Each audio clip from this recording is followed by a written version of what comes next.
Continuamos en la UNED y estamos en el grado de Ética, Ética 1. Y estamos hablando de la ética griega, Aristóteles. Hablemos de la virtud ética. Hemos visto que Aristóteles distingue dos clases de virtudes del hombre, como agente racional, las intelectuales y las éticas.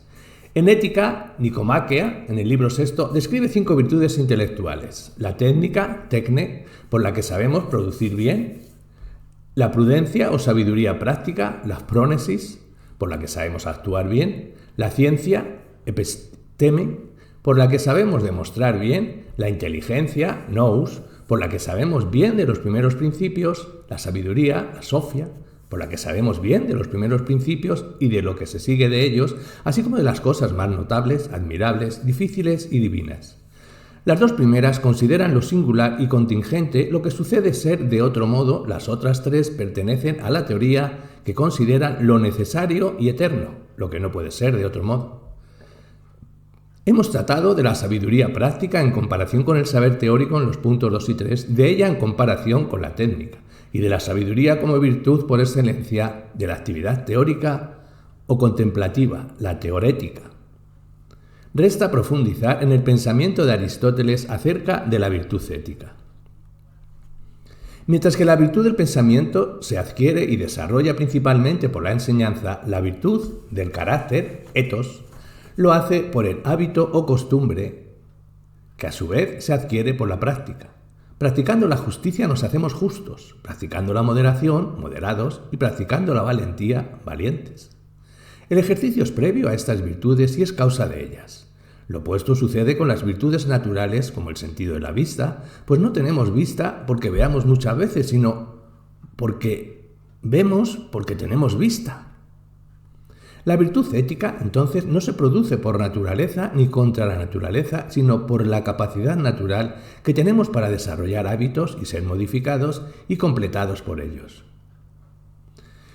Es lo propio de las potencias racionales, cuya indeterminación operativa admite y requiere de hábitos para operar, a diferencia de las potencias no racionales, como la que tiene la piedra para moverse por sí misma hacia abajo y que no podemos cambiar tratando de acostumbrarla a moverse hacia arriba, aunque la lancemos muchas veces hacia arriba. La virtud ética es un hábito, y los hábitos se generan por el ejercicio de actos semejantes. Pero así como hay hábitos buenos y malos para la fuerza física o para la salud, así también los hay para la rectitud de nuestra vida. Unos son virtudes y otros son vicios. Es importante, en consecuencia, saber qué clase de actos dan nacimiento a la virtud para practicarlos y evitar los que la destruyen.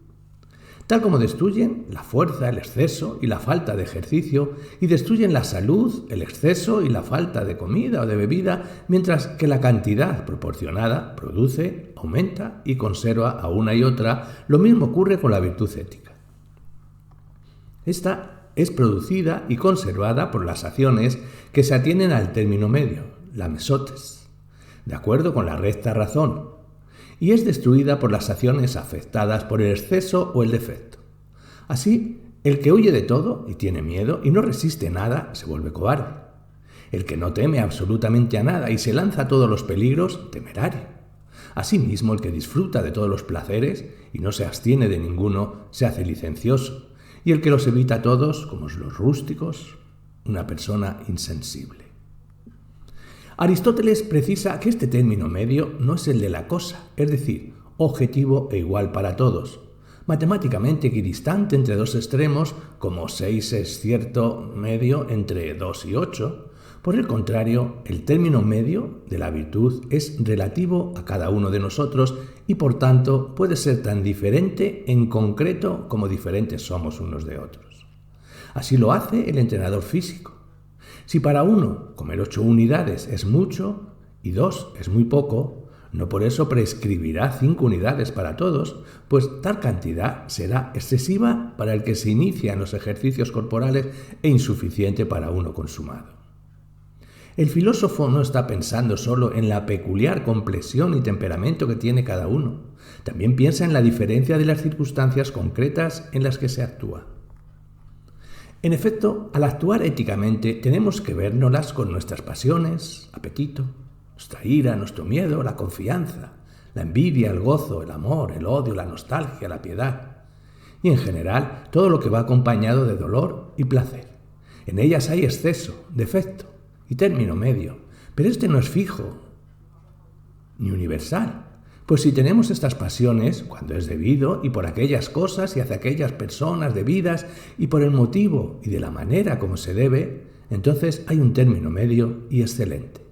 Y en ello radica precisamente la virtud.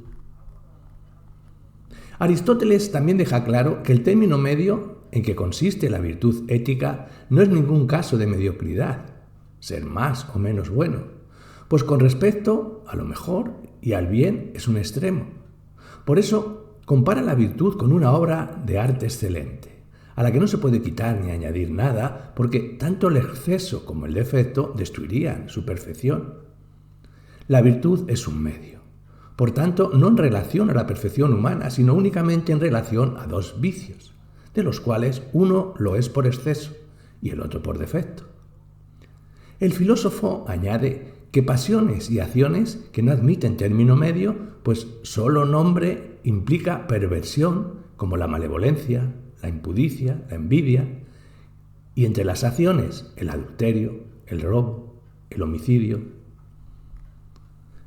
Todas estas cosas y otras semejantes a ellas son censuradas porque son malas en sí mismas, no sus excesos o defectos. Con respecto a ellas, no es posible nunca actuar rectamente, sino que siempre se yerra. Aristóteles se refiere, indudablemente, a acciones y pasiones situadas de suyo en el exceso o en el defecto, y como el término medio se opone a ambos extremos, no hay un medio recto del exceso o del defecto, como tampoco exceso o defecto del recto medio. Desde el punto de vista de la acción, este es el bien, y lo mejor en la situación práctica concreta en que se desenvuelve.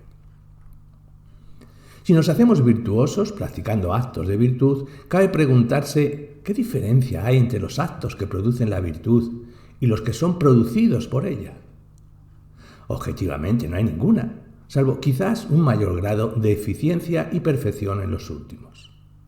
La diferencia sustantiva reside en la disposición subjetiva, interna, del que actúa virtuosamente. Esta disposición no juega ningún papel en las obras de la técnica porque su bondad reside en el resultado, sin importar cómo sea logrado. Si intencionalmente o por azar o porque otro decide por uno en las obras de virtud, en cambio los actos no son logrados al margen de la disposición con que se actúa.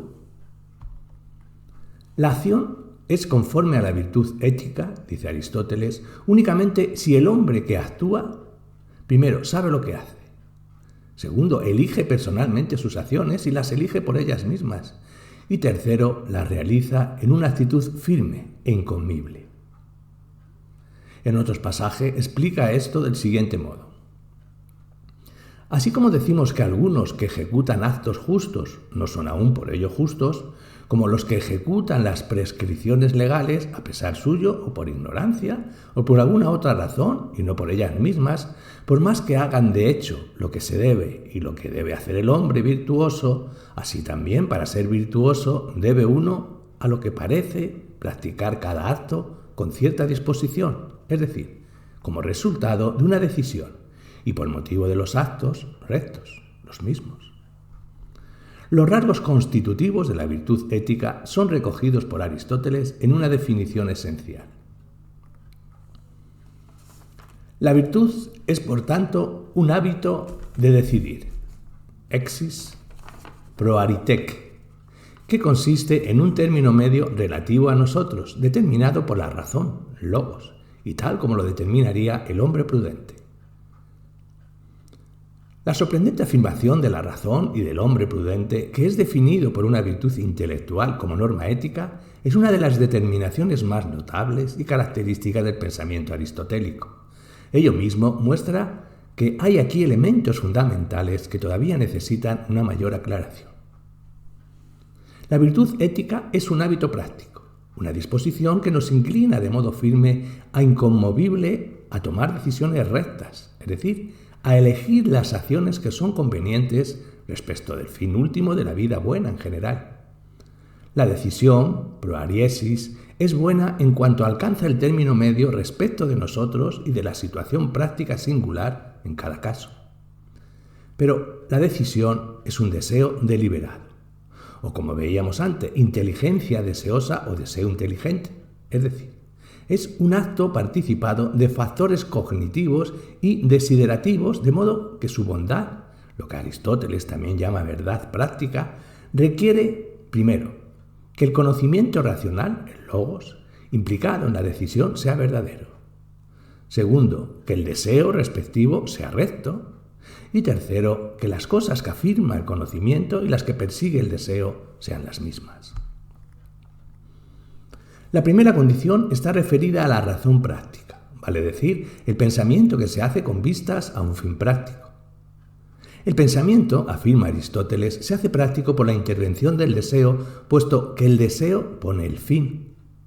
El deseo lo es siempre de un fin, y el fin del deseo pasa a ser el principio mismo del pensamiento práctico, cuya conclusión es el principio de la acción. Por eso, la imaginación y el pensamiento nada mueven sin el deseo. La ciencia médica por sí misma, dice el filósofo, no basta para que el médico sane a nadie. Para hacerlo tiene que desearlo. Ahora bien, como lo sugiere la caracterización aristotélica de la decisión racional como un deseo deliberado, parece claro que la verdad exigida por una buena decisión no es la de uno o más juicios aislados, sino la del conjunto de ese razonamiento complejo que Aristóteles llama deliberación. Esta, partiendo de un fin que es puesto por el deseo, considera cómo y por qué medios se lo puede alcanzar. Y si parece que el fin puede ser alcanzado por varios medios, pues examina cuál es el más fácil y mejor, y si no hay más que uno para lograrlo, cómo se logrará a través de este, y este, a su vez, mediante cuál otro, hasta llegar a la causa primera, que es la última en el proceso de descubrimiento, y lo primero en el génesis. Así, por ejemplo, el médico, partiendo de un deseo de sanar al enfermo, sobre lo cual no delibera, pues este es un supuesto y principio, y delibera del siguiente modo: sobre los medios conducentes. Puesto que la salud es esto, necesariamente, para que algo esté sano, tendrá que haber esto, por ejemplo, equilibrio. Y para que haya esto, calor, y así seguirá pensando hasta llegar a aquello que él puede finalmente producir. En virtud de la deliberación, descendemos, pues, del fin a los medios, y proseguimos hacia los medios, de los medios hasta alcanzar el más adecuado que esté en nuestro poder y que pueda ser elegido aquí y ahora. Esta decisión no será buena si erramos en cuanto a la conexión formal que tienen los medios entre sí y con respecto al fin, o en cuanto al juicio que hacemos de cada medio en sí mismo. De ahí que la determinación del término medio de la virtud por la razón, como aparece en la definición antes expuesta, deba ser entendida en el sentido de razón práctica o deliberación verdadera. La segunda condición es la rectitud del deseo. Ella se refiere a la moralidad de los fines deseados al actuar. El deseo es recto si su fin es la acción buena, expresión que en Aristóteles designa la felicidad o vida buena como fin último de la acción humana. Esto no quiere decir que únicamente sea recto el deseo del fin último, ni que el deseo de un bien particular deba tenerlo como horizonte explícito e inmediato para ser recto. En cambio, significa que los fines particulares de acción son deseados rectamente, y sólo así pueden ser justificados racionalmente en cuanto son integrados y jerarquizados, aunque sea de modo implícito y no temático, en cierta articulación global de sentido que viene dada por una determinada representación de la felicidad que sea racionalmente aceptable y adecuada a las capacidades operativas del ser humano. Ahora bien, si la razón práctica es verdadera, en último término, con respecto al fin, y este es puesto por el deseo, se comprende que la rectitud de ésta sea una exigencia primordial de la buena decisión, pues su desviación, acarreará también la de aquella, transformándola en una habilidad terrible, tanto más dañina cuanto más eficaz sea. Corruptio optima pessimus. Finalmente, que lo mismo sea afirmado por el pensamiento y perseguido por el deseo. Como condición de la buena decisión está referido seguramente a un requisito para que ésta se resuelva efectivamente en una acción. En efecto, mientras que el conocimiento de los medios separado del fin es imposible, y a su vez el deseo separado de los medios conducentes para su realización es ineficaz y sin valor ético porque no nos mueve a nada. Como resultado de la deliberación, en cambio, el pensamiento y el deseo se unen, pues los medios hallados por la razón aparecen como deseables en cuanto conducen al fin puesto por el deseo, al mismo tiempo que este fin aparece como realizable en cuanto puede ser obtenido por dichos medios. Luego, entonces, el deseo se hace eficaz y da lugar a la decisión, que a la vez éste da lugar a la acción ética. Lo que es afirmado por el pensamiento y perseguido por el deseo no son ni los medios ni el fin, sino el objeto complejo, fin-medios, donde desde la perspectiva del pensamiento aparecen estos medios para este fin, y desde la perspectiva del deseo, este fin por estos medios. Con respecto a esta totalidad del pensamiento debe ser verdadero y el deseo recto. Cuando Aristóteles retoma la explicación de su definición de la virtud ética en el libro sexto de la Ética Nicomáquea, habla de la razón del justo medio no sólo como verdadera, sino también y primordialmente como recta. Ambos conceptos, empero, están imbricados. Así como la buena disposición de la razón teórica es la verdad, la buena disposición de la razón práctica es la verdad en concordancia con el deseo recto. La rectitud de la opinión es la verdad. ¿Cómo entender el concepto de rectitud referido ya no al deseo, sino al pensamiento mismo? Aristóteles sostiene que la razón recta es la que se conforma a la prudencia.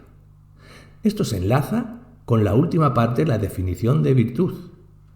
El justo medio es determinado por la razón recta y verdadera. Esto es tal como lo determinaría el hombre prudente. La comprensión de este problema exige volver sobre el concepto de prudencia, ahora para ver su articulación precisa con la virtud ética.